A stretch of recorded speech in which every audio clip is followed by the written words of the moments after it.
Welcome everyone, welcome back to the channel accounts वाला पे। आज हम लोग अपने क्लास 12th ज्वाला बैच का बिजनेस स्टडीज का एक नया टॉपिक लेकर के आए हैं, जो कि है हमारा फंक्शंस ऑफ मैनेजमेंट। मेरे दोस्त, कोई भी ऑर्गेनाइजेशन चलता है किसी भी क्या, क्योंकि हमने कैरेक्टरिस्टिक्स में पढ़ा, क्योंकि मैनेजमेंट क्या है सर, परवेशिव है। मैनेजमेंट तो परवेसिव है ना, तो वो किसी भी ऑर्गेनाइजेशन में चल सकता है सर, चाहे वो एजुकेशनल ऑर्गेनाइजेशन हो, चाहे वो हेल्थ ऑर्गेनाइजेशन हो, आई बात समझ में, चाहे वो पुलिस डिपार्टमेंट हो, किसी भी जगह यहाँ पे मैनेजमेंट जो है वो यूनिवर्सल एप्लीकेशन होता है उसका हर जगह। यानी कि मैनेजमेंट जो आपका सेकंड कैरेक्टरिस्टिक्स है मैनेजमेंट का, वो परवेसिव है सर। हर एक जगह मैनेजमेंट का प्रेजेंटेशन रहता ही रहता है। विदाउट मैनेजमेंट कुछ भी नहीं हो सकता। तो यार, जो भी मैनेजर मैनेजमेंट परफॉर्म करते हैं वो 5 फंक्शंस परफॉर्म करते हैं, that is planning, organising, staffing, directing and controlling. Right, आप लोग सब बहुत अच्छे तरीके से पढ़े हो। इतना दिन से हम लोग पढ़ते आ रहे हैं, ऑलरेडी 5-6 लेक्चर हमने बना रखा। तो उसमें हम लोगों ने पढ़ा कि विदाउट फंक्शंस ऑफ मैनेजमेंट कोई भी गोल को आप अचीव नहीं कर सकते हो। कोई भी organisation effectively and efficient way में काम नहीं कर सकती है। तो उसके लिए आपको क्या करना होगा सर, फंक्शंस ऑफ मैनेजमेंट को परफॉर्म करना होगा। As a good manager, as a being a manager, तुमको ये फंक्शंस को परफॉर्म करना ही होगा, अदरवाइज तुम यार मैनेजमेंट नहीं कर सकते हो। तो कोई भी ऑर्गेनाइजेशनल गोल को पूरा करने के लिए, कोई भी ऑर्गेनाइजेशन गोल को पूरा करने के लिए, मान के चलो कि ये गोल है, क्लियर है, यहां तक इंसान को पहुंचने के लिए बहुत तरीके का फंक्शंस को परफॉर्म करना पड़ता है। फर्स्ट ऑफ ऑल, जाहिर सा बात है, किसी भी चीज को करने के लिए हमें पहले क्या करना पड़ता है सर, प्लानिंग करना पड़ता है सर। क्या करना पड़ता है, प्लानिंग करना पड़ता है। यानी कि थिंकिंग बिफोर एक्टिंग करना पड़ता है। कुछ करने से पहले कुछ सोचना पड़ता है। अचानक तो नहीं करने लग जाएंगे ना, हवा में तो काम नहीं करने लग जाएंगे।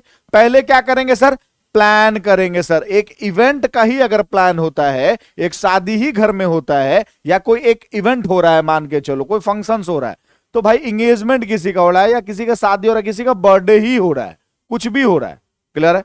तो घर में जैसे शादी वगैरह होता है, तो हम लोग सोचते हैं ना, प्लान करते हैं ना कि किस तरीके से शादी को होना चाहिए। आई बात समझ में? यानी कि क्या बोला जा रहा है सर, प्लानिंग होना आपका बहुत जरूरी है। प्लानिंग के बिना कुछ भी नहीं हो सकता है। Everything is plan. एक मूवी का, पता नहीं कौन से मूवी का, एक अक्षय कुमार जी हैं, उन्होंने हर बात पे कहता है एवरीथिंग इज प्लान, यानी कि हर एक चीज प्लान है। यानी कि वो जो कुछ भी कर रहे हैं सब कुछ प्लान है। इसी तरीके से मैनेजमेंट में बोला जाता है कि ऑर्गेनाइजेशन में कुछ भी करने से पहले आपको प्लान करना होगा, सोचना होगा। Planning is always the first function performed by every manager. हर एक मैनेजर के द्वारा फर्स्ट फंक्शन है आपका ये। Planning refers to deciding. अब इसका डेफिनेशन अगर एग्जाम में आ जाए, चाहे वो स्टेट बोर्ड वाले हो, चाहे वो सीबीएसई बोर्ड से बिलोंग करते हो, चाहे किसी भी बोर्ड से बिलोंग करते हो, आपको डेफिनेशन इसका हो सकता है, डिफाइन प्लानिंग आ जाए, तो आप क्या लिखोगे sir, deciding in advance what to do, how to do, when to do. क्या करना है, कैसे करना है, कब करना है, and who is going to do it, कौन इसे करेगा, उसी को हम लोग प्लानिंग बोलते हैं सर, याद रखिएगा, क्लियर है। Planning bridge the gap between where we stand today and where we want to reach. Planning जो है ना, वो गैप, मतलब उस गैप को फुलफिल करता है। आप आज यहां खड़े हो, क्लियर है, यहां पे आपको पहुंचना है, तो ये बीच का जो ब्रिज गैप होता है वही होता है प्लानिंग। यानी कि आज आप जहां हो, वहां कल आप कहां पहुंचने वाले हो, तो सोचना पड़ेगा ना सर, बिना सोचे तो नहीं हो पाएगा। वही है प्लानिंग, क्लियर है। जैसे हमने functions of levels of management में पढ़ा था कि एक मारुति सुजुकी ने क्या सोचा सर, कि ऑल्टो कार में सनरूफ लगाया जाए।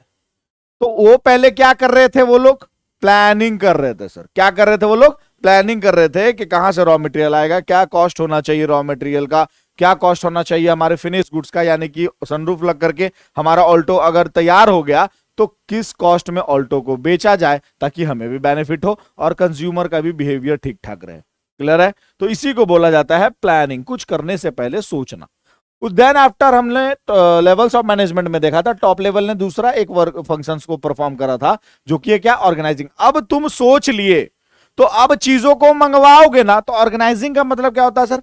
After setting up of plan करने के बाद next functions of every manager is to organise the activities.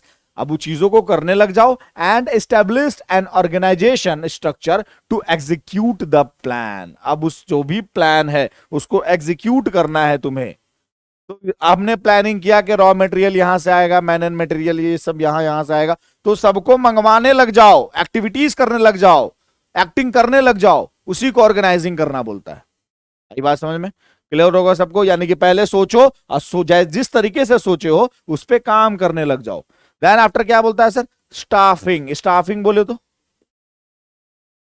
Allocation of work, इसको हम लोग क्या बोलते हैं? Allocation of work. यानी कि काम को क्या करना है? अब बांटना है सर, काम को बांटना है। क्लियर है?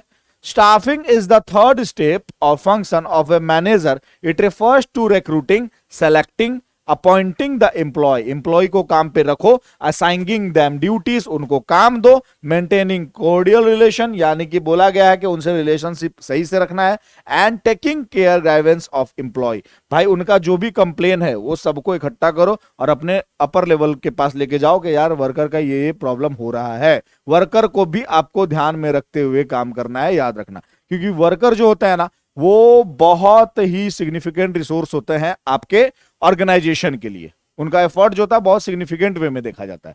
क्लियर है? कोई भी आज ऑर्गेनाइजेशन जो टॉप लेवल अटेन किए हुए है, विदाउट वर्कर के एफर्ट के बिना आप कुछ भी नहीं कर सकते हो यार, याद रखना। क्लियर है? नेक्स्ट क्या है हमारा?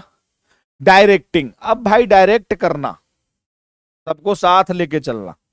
क्लियर है? ऐसे काम करना है, ऐसे काम करना है, ऐसे काम करना है। तो क्या हो रहा है सर? ये निर्देश दिया जा रहा है, डायरेक्ट किया जा रहा है। तो पहले सोचा गया, फिर जो भी हमने सोचा उसको ऑर्गेनाइज, यानी कि अब करने लग गए हम, और उसके बाद फिर करने लग जाएंगे। तो फिर क्या होगा? चीजों को मंगवाएं और बांट दिए सबको कि तुम ये करो, तुम वो करो, यानी कि एलोकेशन ऑफ वर्क, कि तुम्हारे जिम्मे ये है, तुम्हारे जिम्मा ये है। ये शादी हुआ, शादी होता है ना हमारे घर पे, तो शादी में हम लोग क्या करते थे? प्लानिंग कर लिए। अब चीजों को मंगवाने लग गए। उसके बाद मंगवा क्या किए कि भाई डीजे का काम तुम्हारा रहेगा, लाइटिंग का काम तुम्हारा रहेगा, है ना, खाना का काम तो वो हो गया स्टाफिंग, वो हो गया स्टाफिंग। ये बात समझ में? यानी कि काम को जिम्मा लगाना, अगर सादा भाषा में बोला जिम्मा लगाओ सर। डायरेक्टिंग, जिम्मा लगाने के बाद क्या छोड़ देना है? नहीं सर, क्या करना है? Once the employ are appointed there is a need to instruct. Need to instruct मतलब उनको अब बताने का जरूरत है सर कि किस तरीके से काम। एक ही रसगुल्ला पहले देना है शादी में, तो ये पहले उनको बताओ, आप जिनको जिम्मा दिए हो काम का उनको बताओ कि इस तरीके से, यानी कि आप मैन मैनेजर हो और आपके अंदर जो मैनेजर है उनको आप बताओ कि इस तरीके से काम करवाना है। आई बात समझ में? क्लियर होगा सबको? and get the work done. Directing refers to giving direction or instruction to employee by motivating them, supervising the activities of employee, communicating with them. उनसे बातचीत करो और भाई उनको बताओ, इंस्ट्रक्ट करो, डायरेक्ट करो कि काम इस तरीके से करना है। नेक्स्ट, लास्ट क्या है फंक्शन हमारा?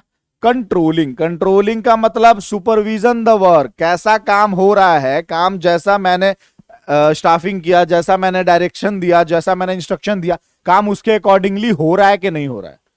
आपके जो भी प्लान एंड पॉलिसीज है उसके अकॉर्डिंगली काम हो रहा है कि नहीं हो रहा है, वो जा करके आपको चेक करना है। Controlling function refers to all the performance, measurement and follow up. Follow up is the main task of every organisation. याद रखना, फॉलो अप होना बहुत जरूरी है। फॉलो अप बोले तो क्या होता है सर?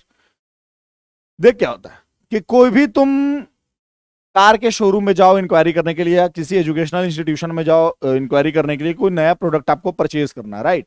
वो अगर आपका इंक्वायरी लिख रहा है बंदा या बंदी जो भी बैठी हुई है, तो वो आपका अगर कॉन्टैक्ट नंबर उसने ले लिया तो बार बार वहां से फ्रीक्वेंटली कॉल आता है आपको, है ना? तो उसी को बोला जाता है फॉलो अप। यानी कि वो बार बार आपको रिमाइंडिंग करवाते हैं कि यार आपको लेना था, आप आए थे हमारे पास, ये वो दिस दैट। आप फिर इरिटेट होकर के ब्लॉक कर देते हो अगर आपको नहीं लेना होता है तो। क्लियर है? एक्शन दैट, उसी को फॉलो अप बोला जाता है। Action that keep up the actual performance on the path on plan. यानी कि जो भी आपके प्लान के रास्ते पे जैसा आपने सोचा था उसके अकॉर्डिंगली काम हो रहा है कि नहीं, उसी को बोला जाता है कंट्रोलिंग। तो पहले क्या करना है सर? प्लानिंग सोच लिए, फिर चीजों को मंगवाओ, फिर मंगवा के क्या रख के अचार डालना है, नहीं, बांट दो। फिर बांटे तो अब उसको बताओ भी कि किस तरीके से एम्प्लॉय से काम करवाना है, और फिर जा जाकर देखता रहना है कि काम सही से हो रहा है कि नहीं। बराबर मीटिंग वगैरह रखो कि काम सही से हो रहा है कि नहीं हो रहा है। क्लियर है सबको? तो ये था गाइस आपके लिए बहुत बेहतरीन कॉन्सेप्ट जो कि है हमारा functions of management. Next video हमारा होने वाला है कोऑर्डिनेशन ऑफ मैनेजमेंट। एक वीडियो में चैप्टर को करेंगे समाप्त। नेक्स्ट चैप्टर हमारा होगा principle of management, that is very important as well as very interesting. Bye bye, keep studying, good luck.